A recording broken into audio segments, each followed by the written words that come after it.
what's going on, y'all? T-Bob here. And Jake as well. And you're about to watch a little OTB LSU. We're going to give you all the latest, greatest between LSU football, baseball, women's basketball, softball, and everything in between. Bottom line, if you want to talk Tigers, keep it locked, subscribe, like it, and we hope you enjoy it. Let's dive in to some of the things that Coach Brian Kelly talked about yesterday. First, we'll start with, something that's been in the rumor mill. Here is Kelly 1. Here, Mario. Here is Brian Kelly on Denver Harris and what his status is. Denver is handling some personal matters, and if he takes care of everything, could have him back this weekend. For now, Mario, let's jump to Mason Smith. It's going to be Kelly 4. There's been some concern about Mason Smith lately, been a little dinged up. He's been banged up a little bit. Nothing that we're overly concerned with. There's no structural damage to any joints or, things of that nature. But, look, he's been out for a year, and everything hurts a little bit more after coming back into it. But he had an ankle sprain, nothing that we were really too concerned with. But we're concerned with everything, right, when you have a player of his caliber. So we're going to be careful with him. So here, Mason Smith is in a position that it's always kind of sucks to be, Jake, where, as he said, you've been out for that long, you have to play your way back into shape and getting your body back used to it, but then it's like kind of you're trying to do this tightrope threading of the needle where, okay, we have to play him to get him back in shape, but then also we don't want to play him too much and get him hurt. It's an awful kind of purgatorial place to be almost. Yeah, I can't speak to this. You certainly can. I mean, you're someone who has gone through missing time with an ACL injury and then trying to come back. Like, what is that like, trying to almost be perfect, almost go out there not to get injured because you're nervous that you're going to get injured again? I mean, I don't know. I think the key difference here is that I was not some uber talent. So there was no real need to protect me. You know what I'm saying? Yeah, but still mentally for you. No, mentally, but I don't know if that's what he's doing. I'm more talking about how, like, as a coach, how do you manage him right now? Because I can't speak to mentally where he's at. I think it always is. I think it's scary at first. I found that went away. I don't know, like after a week, maybe, right? But again, the difference is I also, Jake, it was like, a lot was almost taken off of my plate because I had to practice if I wanted to play and stuff. He doesn't have to practice for them to play him. And so it just becomes a weird dance of how do we get him ready, but how do we try to protect him as much as we can? And again, it's a dance that you would have never had to do if you didn't go through getting injured last season. So it's an awful place. It's just an annoying place to be, I think, as a player. And I'm interested to see how the coaching staff handles it. The ankle sprain, I'm guessing, also not high ankle. Otherwise, it would have been you'd be hearing more about it be worse. You would. You'd be hearing about him missing practice. Like, he's still doing some things. Yeah. He's just not doing all the things. So, yeah, I mean, it feels like a minor, I want to say anything's a minor ankle sprain because they all suck. But still, if it's a high ankle, we all know that. Gosh, we've taught tightrope procedure on this station for a couple of years, ever since Tua Tagovailoa had it. So that's good that you don't have that situation. But still a very real procedure too. You can be safe, you can be slow, you can do all those things with him. You still have some time before the first game. You actually get an extra day. You get a Sunday game, and so just be smart. Yeah, that's a player that's going to be disruptive.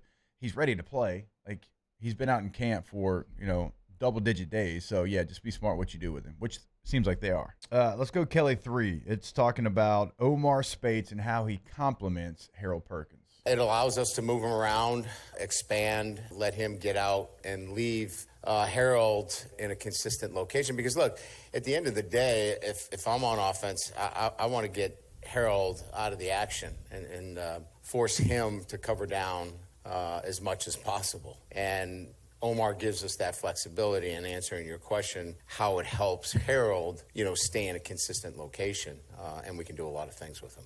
So one of the things for me, I was thinking, okay, well, if you bring in Omar Speights, again, all-conference linebacker, turn on the tape. If you don't know, you'll be impressed.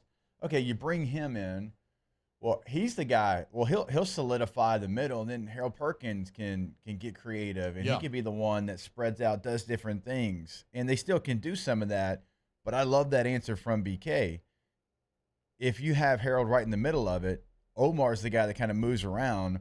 Remember, last year teams would try to get Harold out of the box, and they try to run away from where he was. Yeah.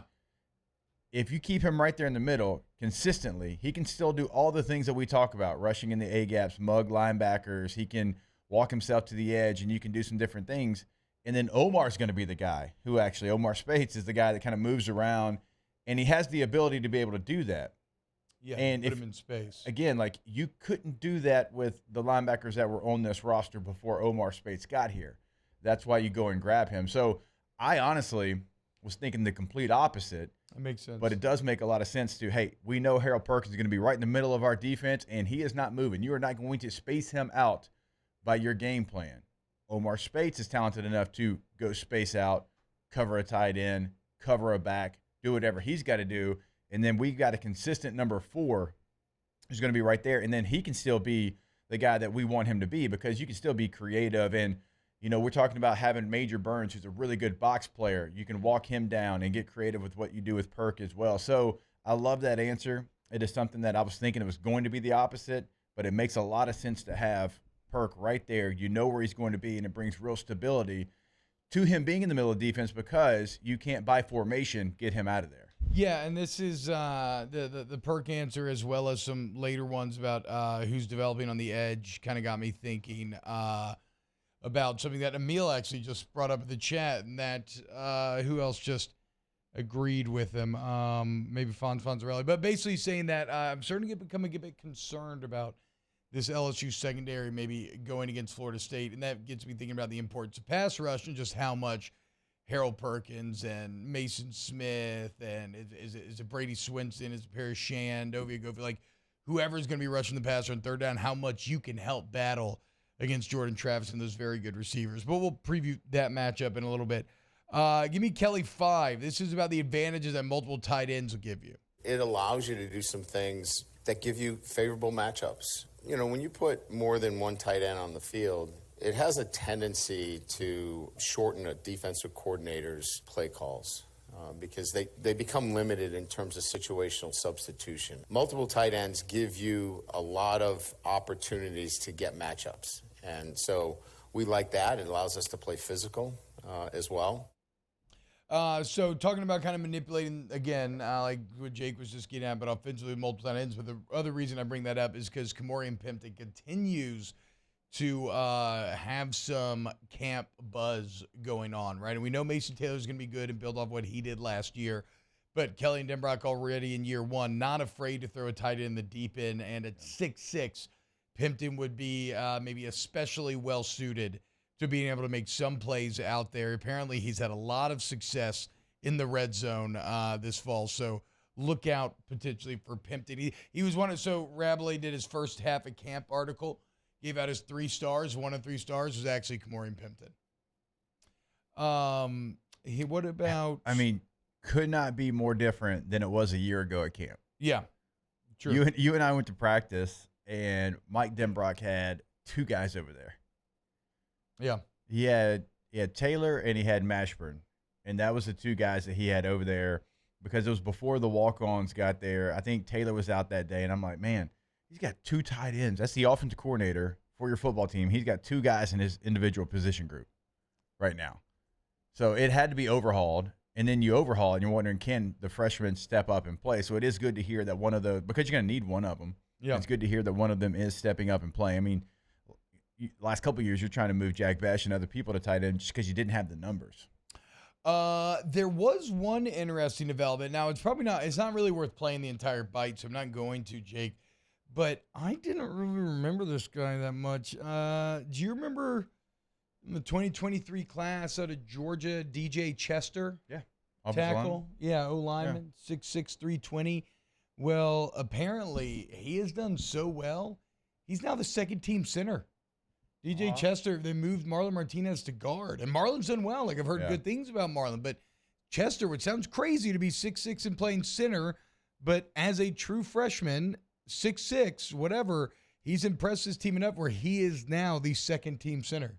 That's a tall center. That's a tall center. That's a young center. It is. I mean, think about that.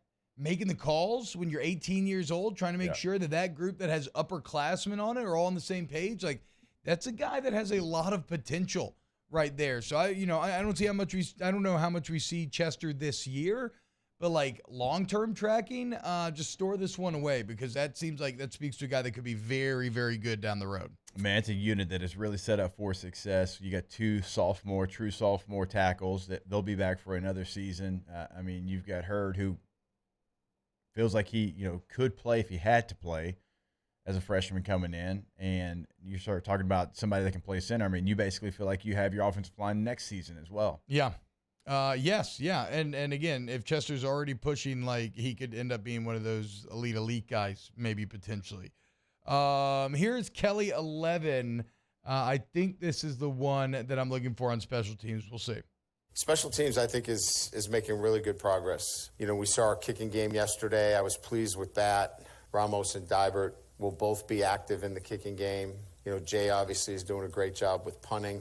And Aaron Anderson is really as comfortable of a punt returner that I have seen. We got some work to do on kickoff return in terms of where that's going to be. But he's back there too, Aaron, and we'll see where that goes. We're going to spend a little bit more time on that in the next couple of days.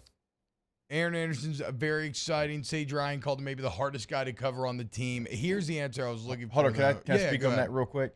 The kickoff return being behind the punt return is okay with me. Kickoff return has almost been taken out of football. So that doesn't, you're going to have it kicked out of bounds, you're going to catch it in the end zone, you're going to fair catch it. That does not worry me that spot's behind because it's really barely a football play anymore. Would you like to have some returns? Yes, you would. Would you like to never have what happened against Tennessee happen to you again? Yes, you would. So you want to get better on it. I'm not saying that, but I would much rather hear the punt return game is ahead of the kickoff return game because punt return was horrid last year. It was as bad could be. It was one of the worst in the country. Like, you never felt like, one, you were just glad that they caught the punt. Two, you never felt like they had any threat to return the punt, right? You were searching for that returner. It cost you a couple of times last year. You're too talented of a team, and we heard BK say that last year, to not have someone back there that you should have to worry about. So that, to me, is music to my ears, the fact that you feel like you've got not only a guy that can return it, but when you start saying – maybe the guy to be the most comfortable I've ever seen back there, that's a deep, deep breath of, okay, we're good. We're good. Take a deep breath. We're good because it was so bad last year. Now you don't have to hold your breath hoping that the kick's just caught. Also, 5'8" with that speed is kind of my perfect little kick returner or punt returner, especially, dude. Just kind of hiding out, sneaking around, bebopping all around like a little like a dragonfly.